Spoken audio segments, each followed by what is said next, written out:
दोस्तों, आज हम जब बिना किसी युद्ध के चीन द्वारा अपने परमाणु हथियारों को गुपचुप तरीके से तैनात करने की खबर सुन रहे हैं, तो मुझे इतिहास का वो दौर याद आता है जब पूरी दुनिया परमाणु विनाश के सबसे करीब पहुंच गई थी। तारीख थी 27 अक्टूबर 1962। क्यूबन मिसाइल क्राइसिस अपने चरम पर था। सोवियत संघ की एक परमाणु पनडुब्बी B-59 सरगासो सागर में अमेरिकी नौसेना से घिर चुकी थी। अमेरिकी जहाजों ने पनडुब्बी को सतह पर आने के लिए सिग्नलिंग डेप्थ चार्ज दागने शुरू कर दिए। पनडुब्बी के कप्तान को लगा कि तीसरा विश्व युद्ध शुरू हो चुका है और उन्होंने परमाणु टॉर्पीडो दागने का मन बना लिया था। अगर वो बटन दब जाता तो आज दुनिया का नक्शा कुछ और होता। मशहूर इतिहासकार माइकल डॉब्स ने अपनी किताब 1 minute to midnight Kennedy Khrushchev and Castro on the brink of nuclear war में इस घटना का रोंगटे खड़े कर देने वाला विवरण दिया है। वो लिखते हैं कि दुनिया परमाणु तबाही से महज 1 मिनट दूर थी।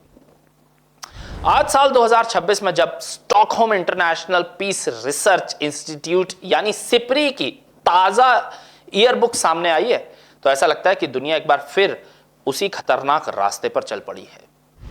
नमस्कार, मैं हूं अनिकेत दीक्षित और आप देख रहे हैं राजीव टाइम्स।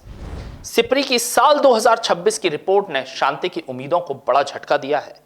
रिपोर्ट साफ कहती है कि दुनिया के सभी 9 परमाणु संपन्न देश अपने परमाणु जखीरे को तेजी से मॉडर्नाइज कर रहे हैं, लेकिन सबसे ज्यादा चौंकाने वाली बात भारत के लिए है। वो फिक्र भी बढ़ा सकती है। जनवरी 2026 तक चीन के पास परमाणु वॉरहेड्स की संख्या बढ़कर 620 हो चुकी है, जो पिछले साल तक 600 थी, यानी एक साल में 20 नए परमाणु बम। इतना ही नहीं, चीन ने अपनी उत्तरी इलाके में 3 विशाल मिसाइल सेलो फील्ड्स यानी जमीन के नीचे बंकरों में सैकड़ों लंबी दूरी की मिसाइलें तैनात कर दी हैं और पूर्वी पहाड़ी इलाकों में 30 नए साइलोस बना रखे हैं। अनुमान है कि यह दशक खत्म होते होते चीन के पास अमेरिका और रूस जितनी इंटरकॉन्टिनेंटल बैलिस्टिक मिसाइलें होंगी। अब बात भारत की। चीन के इस खतरे को भांपते हुए भारत ने भी अपने परमाणु वॉरहेड्स की संख्या 180 से बढ़ाकर 190 कर ली है। सिप्री का साफ इशारा है कि अब भारत की न्यूक्लियर प्लानिंग का मुख्य केंद्र सिर्फ पाकिस्तान नहीं बल्कि चीन बन चुका है। भारत अब ऐसी लंबी दूरी के डिलीवरी सिस्टम बना रहा है जो चीन के किसी भी कोने तक मार कर सके। वहीं पड़ोसी पाकिस्तान भी 170 वॉरहेड्स के साथ चुप नहीं बैठा है। वो भी तेजी से फिसाइल मटेरियल जुटा रहा है। विश्व स्तर पर देखें तो आज भी 83% परमाणु हथियार अमेरिका और रूस के पास हैं, लेकिन दोनों के बीच न्यू स्टार्ट ट्रीटी खत्म हो चुकी है, जिससे अनिश्चितता बढ़ गई है। उत्तर कोरिया के पास 60 और इजराइल, फ्रांस व ब्रिटेन भी अपनी अपनी परमाणु ताकतों को धार देने में जुट गए हैं। अब सिप्री के डायरेक्टर करीम हगाग ने बड़ी चेतावनी दी है कि दुनिया में परमाणु हथियारों पर निर्भरता बढ़ रही है, पारदर्शिता खत्म हो रही है और देशों के बीच बातचीत के रास्ते बंद हो रहे हैं।